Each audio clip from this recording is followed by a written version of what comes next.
Iya, selamat sore. Ini ada adik kita dari SMA Negeri 2 ingin mewawancarai Bapak. Apa Bapak berkenan? Iya, silakan. Silakan. Terima kasih Pak. Duduk.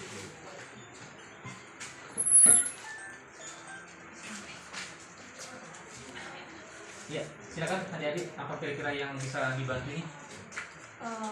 Sebelum itu Pak, kami perkenalkan diri dulu. Kami dari siswa-siswi SMA Negeri 2 Tarogong.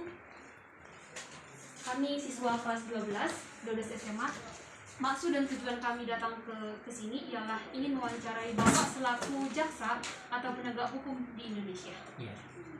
Nah, apa kira-kira pertanyaan yang perlu ini?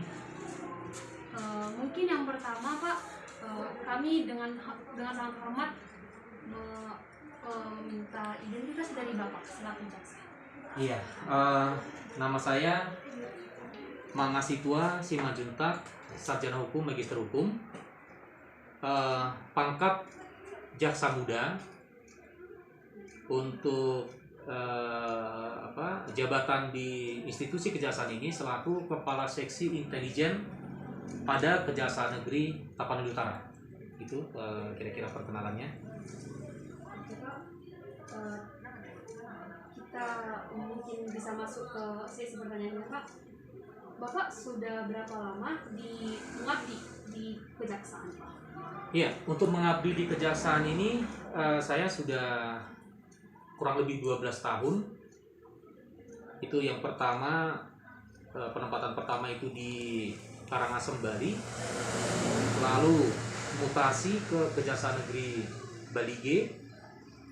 Setelah itu mutasi ke Kejaksaan Negeri Pangururan di Samosir. Selanjutnya mutasi lagi ke Kejaksaan Negeri cabang Kejaksaan Negeri Porsea di Balige di Toba Samosir. Lalu setelah itu balik lagi ke Pangururan ke Samosir. Setelah itu di 2017 sebagai kepala seksi intelijen di Nabire di Papua. Nah, lalu 2019 kasih Pitsus di Pasir, Kalimantan Timur. Nah, dan untuk di Tarutung ini sebagai kepala seksi intelijen Kejari Takut ini mulai sekitar April 2021 sampai dengan sekarang. Lalu Pak, mungkin dari Bapak sendiri selaku jaksa atau penegak hukum di Indonesia, apakah ada kasus yang menurut Bapak itu sulit untuk diselesaikan? Tingkat kesulitan tentu ini variatif, tapi karena kita memang dididik untuk menyelesaikan suatu permasalahan, tentu segala sesuatu yang menyangkut penanganan perkara ini tetap ada kesulitan, tapi masih tahap dapat diselesaikan dengan baik. Misalnya dalam kasus ini yang paling sering kita jumpai, kasus pencabulan. Ini apalagi korbannya misalnya yang umur 18 tahun ke bawah. Ini seperti anak-anak didik misalnya gitu kan, dari SMA ke bawah itu biasanya kan umurnya itu 18 tahun kan, itu kan maksimal 18 tahun sampai 0 tahun gitu. Jadi ketika ini misalnya terjadi peristiwa pencabulan, anggap pencabulan, ini kan ada yang namanya hukuman minimal terhadap pelaku. Nah, biasanya untuk penanganan kasus asusila ini kan biasanya kan dilaksanakan ini di tempat yang sunyi, karena orang misalnya memperkosa ya nggak mungkin dong di tempat ramai kan itu kan. Nah, jadi ketika ini dilaksanakan di suatu tempat yang relatif sulit dilihat oleh orang, tentu kita kan dalam hal menentukan saksi-saksi ini yang agak sulit. Nah, sehingga ini kita untuk menentukan apakah ini misalnya benar nggak ada suatu peristiwa, ini biasanya kita ambil dari petunjuk-petunjuk yang ada. Contoh, misalnya di jam yang diduga terjadi peristiwa pidana ini, si terdakwa ini lagi di mana? Nah, misalnya dia beralibi, saya lagi di luar kota, tapi misalnya ada orang lain yang melihat bahwasannya dia jalan dengan si korban misalnya. atau menuju ke tempat yang diduga terjadi peristiwa pidana itu. Ini kan salah satu petunjuk nih. Atau misalnya kita ambil misalnya kalau mereka pacaran misalnya gitu kan, tentu kan ada komunikasi via handphone misalnya. Ini pokoknya kita lihat di jam tertentu itu yang diduga terjadi peristiwa, ini ada nggak dia menchat ini si korban. Nah, jadi ini kan petunjuk-petunjuk. Walaupun misalnya saksinya itu ya pasti hanya mereka berdua. Dan si tersangka ataupun terdakwa biasanya ini kan mengingkari. Supaya apa? Dia mencoba mengingkari, membohongi kita supaya ini nggak terbukti kan itu. Nah, dan biasanya itu saksinya itu ya hanya dari si korban ini aja. Karena biasanya kan seperti yang saya bilang tadi, pengungkapan kasus pencabulan itu biasanya dilakukan di tempat yang tertutup, yang tidak bisa dilihat oleh orang. Tapi ini ya selalu ini bisa kita buktikan gitu. Itu kira-kira kalau misalnya yang cukup agak-agak ada sedikit permasalahan dalam pembuktian. Kemudian Pak, untuk penyelesaian kasusnya tersebut itu kira-kira gimana Pak? Ya penyelesaiannya iya, penyelesaiannya itu tadi kita harus aktif dalam mencari petunjuk-petunjuk yang ada. Misalnya tadi kita mencari tahu ini si tersangka ini di mana sih pada saat kejadian pada waktu itu kan itu kan. Nah, kalau misalnya mendukung pembuktian kita, walaupun dia misalnya mengingkari nih, saya lagi di Medan katanya gitu. Tapi kita cek di alur transaksi transaksi pembicaraan ataupun GPS-nya itu nggak ada mengarah ke sana misalnya kayak gitu. Ini kan ya berarti dia nipu kan itu contohnya. Kemudian Pak, mungkin ada tim pendukung dari Bapak sendiri yang untuk menyelesaikan kasus-kasus tersebut Pak? Iya, kalau tim pendukung itu biasanya kita kan ada staff. Jadi staff itu ini yang bertugas untuk misalnya membuat surat panggilan, menyampaikan surat panggilan itu ke para saksi. Lalu pemberkasan-pemberkasan itu karena kita kan jaksa ini kan ada beberapa perkara yang ditangani. Nah, tentu kita membutuhkan staf untuk membantu pengadministrasian. Nah, ini kira-kira yang mendukung. Apakah ada kendala dalam diri secara internal ataupun eksternal dalam menyelesaikan kasus-kasus tersebut? Iya, tentu ini kan yang namanya undang-undang ini karena dia lex spesialis. Jadi ada istilahnya lex spesialis derajat lex generalis. Artinya undang-undang yang bersifat khusus mengenyampingkan undang-undang yang bersifat umum. Contoh, kalau misalnya korbannya di dalam pencabulan ini adalah anak, maka yang kita pakai undang-undang perlindungan anak. Tapi kalau misalnya pencabulan itu dilakukan terhadap orang dewasa, maka yang dipakai adalah KUHP. Nah, ini yang menjadi kendala. Misalnya nih, antara si pelaku dengan si korban anggaplah suka sama suka, pacaran. Tapi kan yang namanya pacaran kan nggak boleh melakukan hal-hal yang di luar batasnya. Terjadi pencabulan segala macam. Sebenarnya kan di dalam hal ini perbuatan itu tidak serta-merta hanya laki-laki nih yang kita salahkan ini 100%. Karena kan namanya juga kejahatan itu terjadi bukan hanya karena niat pelaku. Ada kesempatan aja, ada tanda kutip tadi misalnya dipancing-pancing sama korban, kan kita kan nggak paham ini. Nah, dan di dalam undang-undang perlindungan anak tadi yang lex spesialis ini ada ancaman hukuman minimal 5 tahun misalnya. Nah, kalau di dalam KUHP tidak ada minimal. Nah, tentu ini ketika misalnya yang kita terapkan undang-undang perlindungan anak yang ada batas minimalnya, ini mereka sudah berdamai. Ini dilakukan juga atas suka sama suka, tapi kan ini kan dilarang karena masih di bawah umur gitu ya. Kalau suka sama suka itu umurnya sudah di atas 18 tahun, itu ya tidak bisa dipenjara kan itu. Karena ini suka sama suka dilakukan di waktu yang salah, karena waktunya ini masih umur 18 tahun ke bawah atau masih pelajar gitu. Ini kita terapkan nanti ancaman paling ringan 5 tahun, karena ada minimal 5 tahun. Ini biasanya kan kita kan ya gimana sih kan itu kan, ya secara hati nurani bertentangan, tapi karena aturan seperti itu ya harus kita laksanakan kan itu, karena aturannya minimal 5 tahun, tentu nggak boleh dong di bawah 5 tahun. Nah, tapi kan secara hati nurani kan ini kan bertentangan, tapi karena kita jaksa ini selaku alat negara, tentu aturan yang diterapkan negara harus kita laksanakan itu. Mungkin Pak, mungkin Pak ada tuntutan dari terdakwa yang Bapak rasa itu tidak pas Pak. Pernah juga terjadi seperti itu, Dek. Misalnya nih,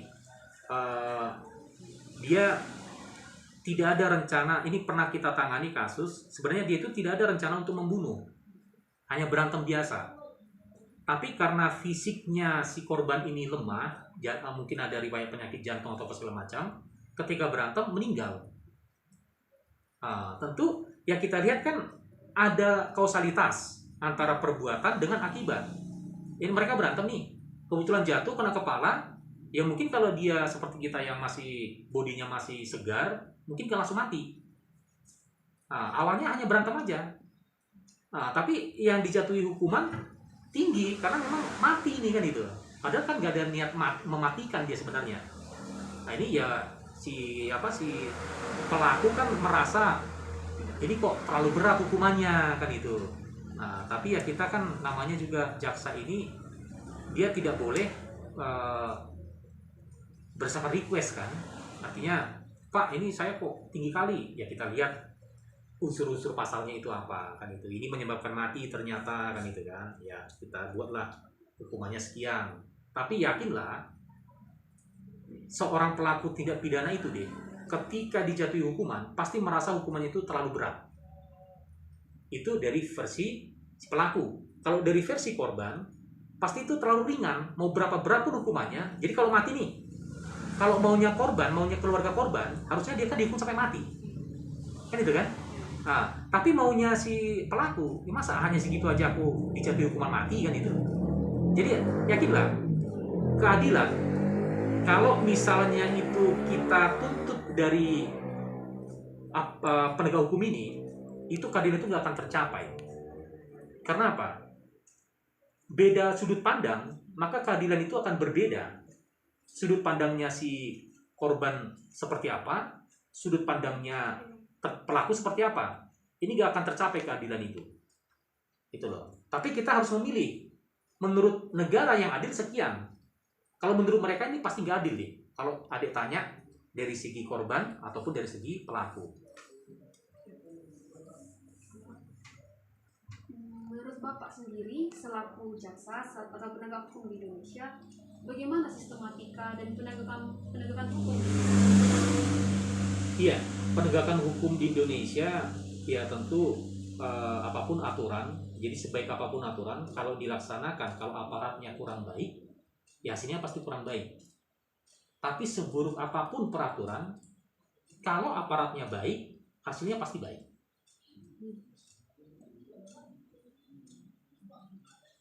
Lalu Pak, menurut Bapak ya, Bapak sendiri apa yang harus dilakukan pemerintah kita untuk agar penegakan hukum itu benar-benar terasa adil bagi seluruh rakyat, Pak? Iya.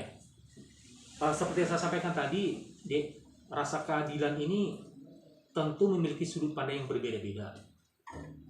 Dan seperti yang saya sampaikan, adil itu gak akan bisa tercapai kalau kita masih di dunia. Gak akan tercapai itu. Karena ketika kita tanya sisi yang berbeda, maka adil itu versinya berbeda gitu. Itu gak akan tercapai itu. Lalu Pak, menurut Bapak sendiri, kami sebagai pelajar itu apa yang bisa kami lakukan dalam penegakan hukum itu, Pak? Iya, jadi dalam penegakan hukum ini tentu kalau kami dari Kejaksaan ini ada istilah program jaksa masuk sekolah. Dan ini memang kalau di dalam penganggaran ini sangat terbatas, sehingga kami baru beberapa sekolah yang kami kunjungi deh. Saya selaku Kasih-Intel hanya beberapa sekolah yang kami kunjungi, dan mungkin SMA-SMA yang lain, misalnya SMA 1 saya dengar sudah pernah, SMA 2 saya nggak tahu ini pernah apa tidak. Jadi salah satunya kami itu pengen memperkenalkan, oh ini loh tidak pidana. Contoh misalnya ini kan adik-adik kan sudah masa ingin mengenal bukan apa namanya lawan jenis, kan itu kan. Artinya kalau pacaran itu sifatnya untuk membangun kalian untuk memotivasi belajar, silakan. Tapi kalau disalahgunakan itu bahaya, kan itu kan. Terus misalnya ada kalanya bullying, tentu kan kalian tahu kan bullying kan. Nah, mungkin kita mengejek orang itu kesannya hanya untuk membuat kita senang, tapi kita nggak paham apa dampaknya untuk dia, untuk yang kita bullying. Nah, misalnya laki-laki misalnya suka ngompas misalnya gitu. Nah, mungkin itu kan hanya untuk kesenangan dia, nggak perlunya dia uang itu yang dikompasnya itu. Tapi hanya karena dia ketika berhasil mengompas, maka apa? Mengompas itu apa ibaratnya ya? Mintain uang gitu loh. Nah, mungkin kalau dia berhasil memalak orang, ada kepuasan tersendiri. Aku preman nih, kan gitu. Padahal dia nggak paham nanti hasilnya, efeknya apa terhadap orang yang dimintai uang tadi. Bisa jadi dia nggak mau sekolah, kan gitu kan. Nah, terus saran kami nih adik-adik, ini kan sekolah ini kan identik dengan ujian ya. Nah, ketika nanti untuk kenaikan kelas pasti ada ujian. Budayakan kalian itu bangga dengan hasil diri sendiri. Banggalah dengan hasil diri sendiri. Artinya kalau itu memang kemampuanmu, jangan paksakan harus tinggi nilaimu dengan cara mencontek. Karena ketika kita dari sejak dini pun kita udah nggak mau jujur dengan diri sendiri, yakinlah di dalam pekerjaan pun kita akan terbiasa untuk nggak jujur gitu. Jadi belajar dari diri sendiri, benahi dulu dari kita sendiri dengan hal-hal yang kecil. Seperti yang saya bilang tadi, kalau ujian, kalau memang itu kemampuanmu, ya itulah, jangan paksakan kau harus mencontek, kau harus membuat kopean gitu ya. Nah, jadi banggalah dengan hasil apa yang benar-benar kau dapatkan. Kalau misal menurutmu ini, kok jadi rendah nilaiku, evaluasi. Apa yang salah? Apakah belajarnya yang kurang banyak? Terlalu banyak begadang, terlalu banyak main-mainnya atau apa? Evaluasi. Jadi budayakan hidup jujur. Bangga dengan hasil yang kita miliki. Mungkin yang terakhir Pak, dari Bapak sendiri, sifat atau sikap yang harus dimiliki oleh seorang jaksa atau sebagai penegak hukum? Iya. Nah, jadi yang namanya dunia penegakan hukum ini seperti yang saya bilang tadi, sulit untuk menerapkan rasa adil bagi masyarakat. Yang sangat dibutuhkan untuk penegakan hukum ini adalah hati nurani. Artinya hati nurani ini kita janganlah didikte dalam menjatuhkan dalam menuntut seseorang itu didikte karena request tadi, request dari korban, request dari pelaku gitu. Jadi gunakanlah hati nuranimu. Berapa sih yang adil menurutmu? Karena ini kan menuntut ini kan kita kan kesannya wakil Tuhan ini, membalaskan perbuatan yang dilakukan oleh seseorang. Pembalasan itu kan mutlak sebenarnya punya Tuhan. Nah, tapi kita di sini sebagai perwakilannya lah. Nah, jadi harapannya yang harus